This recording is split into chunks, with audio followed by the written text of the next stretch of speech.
মালদহের মোথাবাড়িকে শান্ত করতে মোতায়েন করা হলো বিএসএফ। ইতিমধ্যেই মোথাবাড়িকে কেন্দ্র করে অশান্তির নানা খবর সোশ্যাল মিডিয়ায় ঘুরপাক খাচ্ছে, আর সেই অশান্তি থামাতেই এবার বিএসএফ মোতায়েন হলো মোথাবাড়িতে। আপনাদেরকে আরও একবার জানিয়ে রাখি, মালদহের মোথাবাড়িকে শান্ত করতে মোতায়েন করা হলো বিএসএফ। স্থানীয়দের দাবি, এলাকায় পরিস্থিতি এখনও থমথমে। বৃহস্পতিবার থেকেই উত্তেজনা সংঘর্ষে পারদ চড়েছে উত্তরবঙ্গের এই সীমান্তবর্তী অঞ্চলে।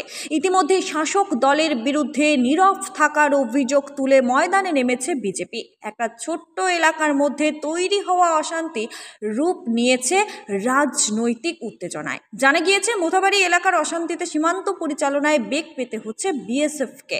মালদহের মোথাবাড়ি সহ একাধিক এলাকায় ছড়িয়ে পড়েছে অশান্তির রেশ। সুকান্ত ঘনিষ্ঠদের দাবি, ওই এলাকায় আরও বাহিনী মোতায়েনের আর্জি জানিয়েছেন বিজেপির রাজ্য সভাপতি সুকান্ত মজুমদার।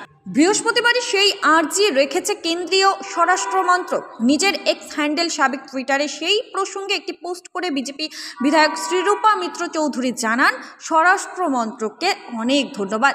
কেন্দ্রীয় মন্ত্রী অমিত শাহ ইতিমধ্যেই এলাকায় বিএসএফ মোতায়েনের নির্দেশ দিয়েছেন। উল্লেখ্য, বিএসএফ সূত্রে খবর, স্বরাষ্ট্র মন্ত্রকের তরফে জানানো হয়েছে যে মোট 87 জন জওয়ানকে মোথাবাড়ি সহ আরও বেশ কিছু এলাকায় যেখানে অশান্তির রেশ ছড়িয়েছে সেখানে মোতায়েন করা হয়েছে। পাশাপাশি তাদের সহযোগিতার জন্য পুলিশ বাহিনীকেও উপস্থিত থাকার নির্দেশ দেওয়া হয়েছে। নিরাপত্তা বাহিনীকে গোটা এলাকা টহল দিয়ে কড়া হাতে পরিস্থিতি মোকাবিলার নির্দেশ দিয়েছে স্বরাষ্ট্র মন্ত্রক। Bureau report, TV 22।